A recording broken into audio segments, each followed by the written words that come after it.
राजस्थान में मौसम की बेरहमी। बारिश के दौरान जयपुर के आमेर महल में बिजली गिरी, 35 लोग आए चपेट में, 11 की मौत। राज्य में आकाशीय बिजली से अब तक 20 लोगों की जान गई।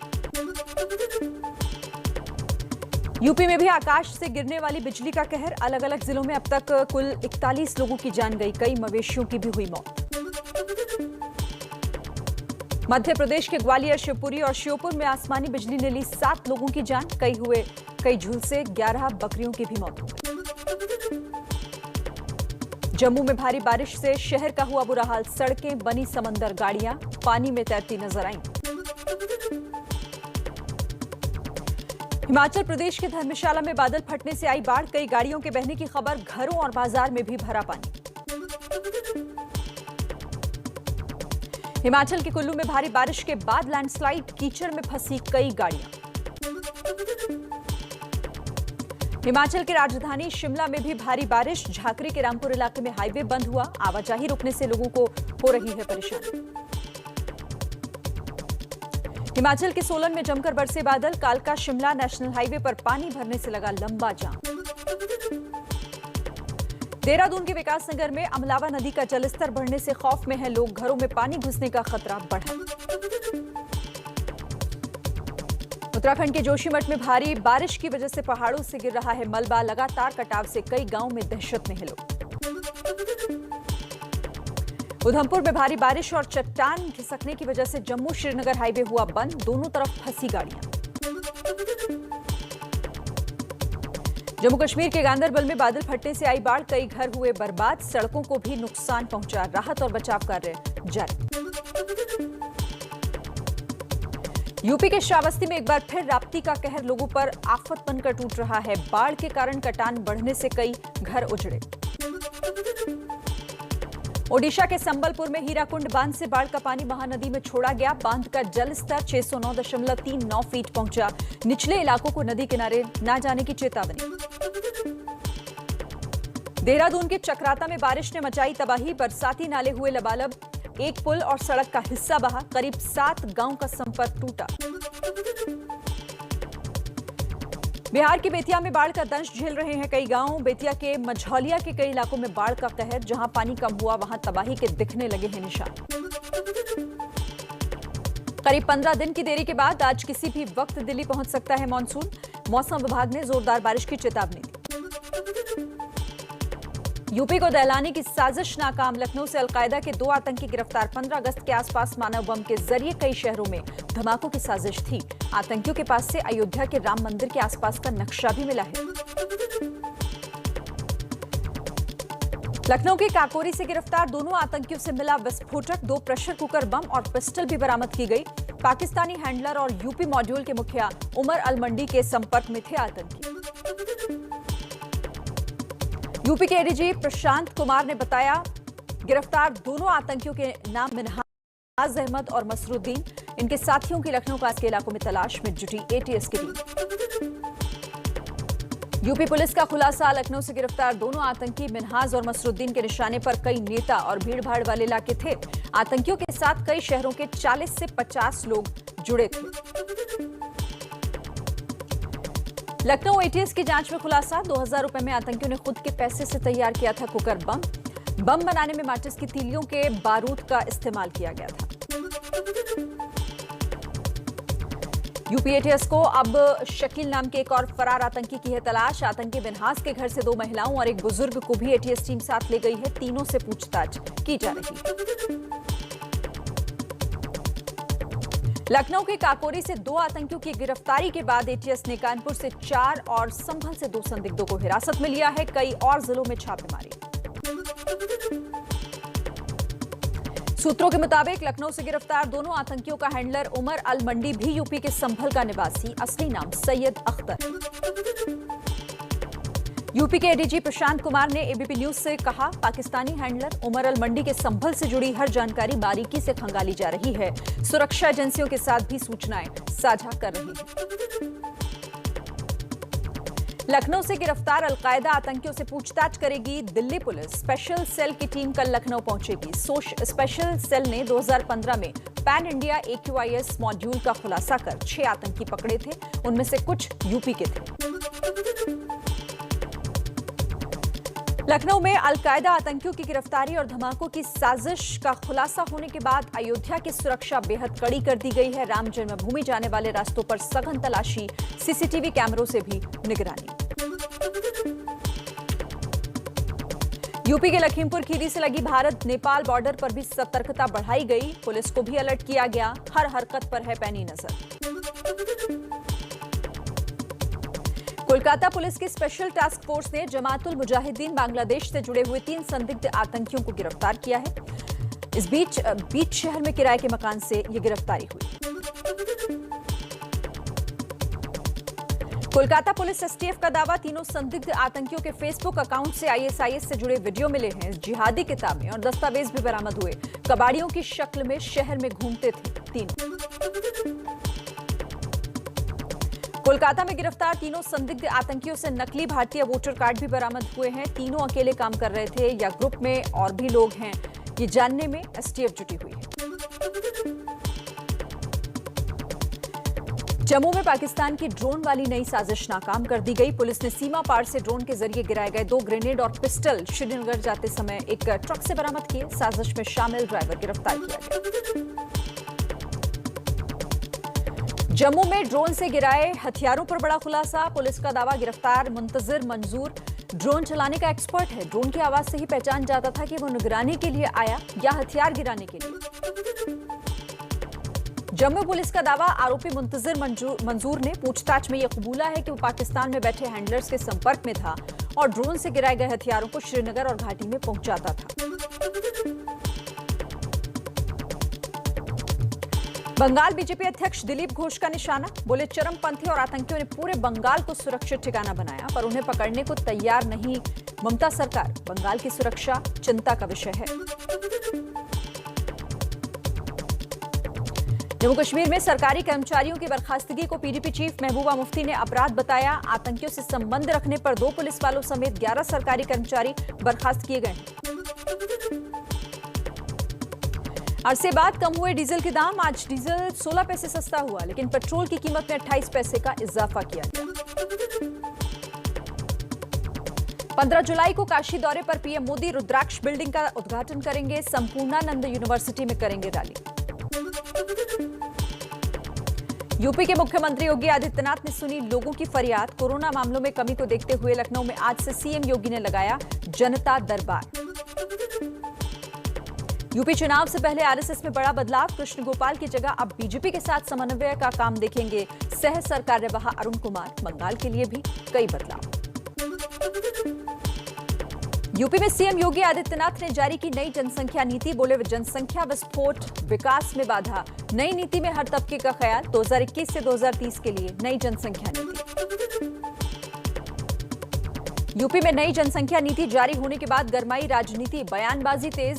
समाजवादी पार्टी सांसद शफीकुर रहमान बोले कानून बनाना आपके हाथ में, लेकिन बच्चा पैदा होने से कौन रोक सकता है। समाजवादी पार्टी के सांसद ST हसन का बयान, अगर कानून लाना है तो 3 बच्चों का कानून बनाओ, वरना 15 साल बाद हिंदुस्तान बूढ़ों का हिंदुस्तान हो जाएगा।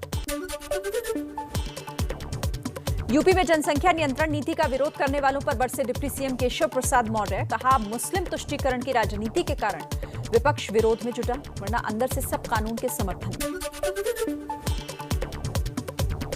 यूपी में आबादी कंट्रोल पर सलमान खुर्शीद के बिगड़े बोल। कहा, पहले मंत्री बताएं उनके कितने बच्चे, ये भी बताएं कि उनके कितने वैध और कितने अवैध बच्चे। अल्पसंख्यक मामलों के केंद्रीय मंत्री मुख्तार अब्बास नकवी का बयान। कहा, जनसंख्या नियंत्रण के प्रयासों को सांप्रदायिक रंग देने वाले देश के दुश्मन हैं। जनसंख्या पर नियंत्रण वक्त की जरूरत है। MP के बीजेपी सांसद सुधीर गुप्ता का विवादित बयान। बोले, भारत की आबादी असंतुलित करने में आमिर खान जैसे लोगों का हाथ। ऐसे लोगों ने महिलाओं को बच्चा पैदा करने की मशीन समझ रखा है। बिहार के पूर्व CM और हम पार्टी के चीफ जीतन राम मांझी ने देश में बढ़ती आबादी के पीछे अशिक्षा और गरीबी को वजह बताया। कहा, देश में समान शिक्षा प्रणाली लागू हो। कांग्रेस महासचिव प्रियंका गांधी आज यूपी कांग्रेस के वरिष्ठ नेताओं के साथ बैठक करेंगी। विधानसभा चुनाव, पार्टी की मजबूती और रणनीति पर चर्चा होगी। पश्चिम बंगाल में बीजेपी नेता शुभेंदु अधिकारी की मुश्किलें बढ़ी। सीआईडी ने शुभेंदु के बॉडीगार्ड की मौत का केस अपने हाथ में लिया। दिल्ली के मुख्यमंत्री अरविंद केजरीवाल कल चुनाव अभियान की शुरुआत के लिए गोवा जाएंगे। ट्विटर पर लिखा, गोवा के लोग अब ईमानदार राजनीति चाहते हैं। मिशन उत्तराखंड के तहत देहरादून पहुंचकर दिल्ली के सीएम अरविंद केजरीवाल ने 300 यूनिट मुफ्त बिजली का वादा किया। कहा, सत्ता में आए तो 5 साल तक टैक्स नहीं बढ़ेगा, पुराने बिजली बिल भी माफ हो जाएंगे। उत्तराखंड में केजरीवाल के ऐलानों पर कांग्रेस का निशाना। कहा, दिल्ली तो संभल नहीं रहा और दूसरे राज्यों में कहानियां बेच रहे हैं केजरीवाल। पानी के मुद्दे पर हरियाणा सरकार के खिलाफ सुप्रीम कोर्ट पहुंचा दिल्ली जल बोर्ड। राघव चड्ढा का आरोप, दिल्ली के हिस्से का पानी रोक रहा है हरियाणा। दिल्ली में पानी पर तेज होती राजनीति। आम आदमी पार्टी के कार्यकर्ताओं ने दिल्ली बीजेपी अध्यक्ष आदेश गुप्ता के घर का घेराव किया। पानी का कनेक्शन काटने की कोशिश की, पुलिस ने रोका तो इलाके के कई घरों का पानी और कनेक्शन काटा। दिल्ली बीजेपी के नेता हरीश खुराना ने आम आदमी पार्टी पर गुंडागर्दी का आरोप लगाया। कहा, आदेश गुप्ता ने जनता की आवाज उठाई, टैंकर माफिया के खिलाफ बात की तो आम आदमी पार्टी ने गुंडे भेजे। राजस्थान में कानून व्यवस्था और बढ़े महिला अपराधों के बीजेपी के आरोपों पर सीएम गहलोत का पलटवार। कहा, अपराध के गलत आंकड़ों से बीजेपी सोशल मीडिया पर झूठ फैला रही है, सच्चाई कुछ और है। छत्तीसगढ़ के मुख्यमंत्री भूपेश बघेल ने राज्य में 2.5 साल में मुख्यमंत्री बनाए जाने वाली बात को खारिज किया। कहा, ऐसा समझौता गठबंधन की सरकारों में होता है। छत्तीसगढ़ में 3/4 बहुमत से चल रही है सरकार। देश के नए आईटी मंत्री अश्विनी वैष्णव ने स्वदेशी सोशल मीडिया ऐप कू पर पहली पोस्ट की। कहा, नए नियम सोशल मीडिया को यूजर्स के लिए सुरक्षित बनाएंगे। ट्विटर ने भारत में विनय प्रकाश को बनाया अपना ग्रीवांस ऑफिसर। शिकायत के लिए जारी किया ईमेल आईडी। ट्विटर अकाउंट के खिलाफ की गई कार्रवाई पर एक रिपोर्ट भी जारी की है।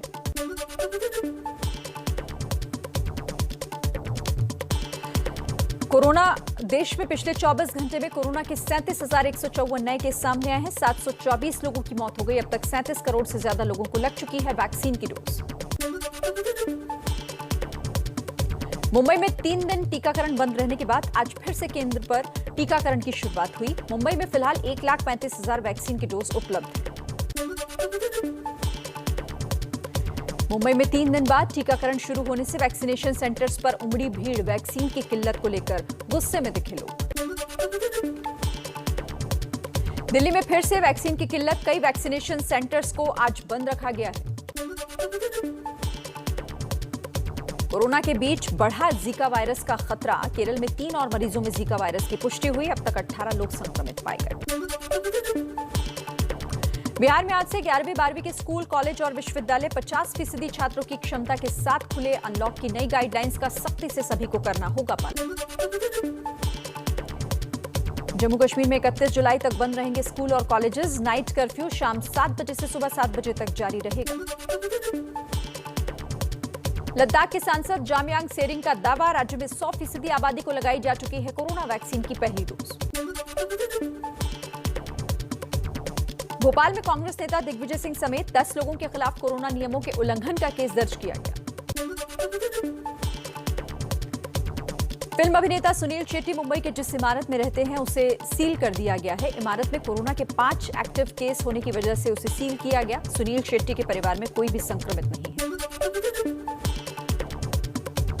उत्तराखंड के नैनीताल में बड़ी संख्या में पहुंचे पर्यटक। सभी होटल फुल हैं। कोविड नियम तोड़ने वालों का चालान काटा जा रहा है।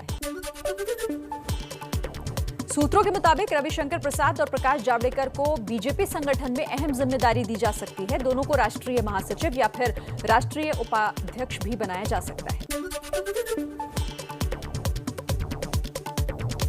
असम विधानसभा का बजट सत्र आज से शुरू। मुख्यमंत्री हेमंत बिस्वा शर्मा की नई सरकार का पहला बजट सत्र 13 अगस्त तक चलेगा। महंगाई के मुद्दे पर कांग्रेस ने बड़े चेहरों को मैदान में उतारा। अगले 4 दिनों तक लगभग सभी प्रदेशों की राजधानी में कांग्रेस के दिग्गज मोदी सरकार को घेरेंगे। दिल्ली के लाल किला हिंसा मामले में दीप सिद्धू समेत सभी आरोपियों की आज 30 हजारी कोर्ट में पेशी होगी। हिंसा की चार्जशीट में दीप सिद्धू समेत कुल 17 लोग आरोपी बनाए गए हैं। पुणे से जुड़े मनी लॉन्ड्रिंग के मामले में एनसीपी नेता एकनाथ खड़से के गिरफ्तार दामाद गिरीश चौधरी की आज कोर्ट में पेशी। गिरीश चौधरी की ईडी हिरासत आज खत्म हो रही है। दिल्ली के टिकरी कला पीवीसी मार्केट में कल रात से लगी भीषण आग। फायर ब्रिगेड की 35 से ज्यादा गाड़ियां मौके पर हैं, लेकिन अब तक लपटों पर काबू नहीं पाया जा सका। बिहार के गया में शिक्षिका ने मात्र 500 रुपए की लागत से बनाया मटके वाला कूलर। सरकार से मिला नेशनल फेलोशिप। ओडिशा के पुरी में शुरू हुई भगवान जगन्नाथ की रथ यात्रा। कोरोना की वजह से लगातार दूसरे साल श्रद्धालुओं को यात्रा में शामिल होने की इजाजत नहीं है। गृह मंत्री अमित शाह के गुजरात दौरे का आखिरी दिन। अहमदाबाद के जगन्नाथ मंदिर में आज रथ यात्रा शुरू होने से पहले सुबह परिवार समेत मंगला आरती की। कोरोना नियमों के तहत निकलेगी 19 किलोमीटर की रथ यात्रा। कोलकाता के इस्कॉन मंदिर में भगवान जगन्नाथ को 556 भोग चढ़ाया गया। मुख्यमंत्री ममता बनर्जी ने भी भगवान जगन्नाथ के लिए चढ़ावा भेजा। दिल्ली, लखनऊ समेत देश के कई शहरों में दिखा बकरीद का चांद। 21 जुलाई को मनाया जाएगा ईद का त्योहार। बिहार के हाजीपुर से चोरी हुई ठाकुरबाड़ी मठ की मूर्ति 48 घंटे में बरामद की गई। 2 दिन पहले मंदिर से 200 साल पुरानी अष्टधातु की मूर्ति उड़ा ले गए थे चोर। 3 गिरफ्तार। इटली ने जीता यूरो कप का खिताब। इंग्लैंड को पेनल्टी शूट में 3-2 से हराकर बना चैंपियन।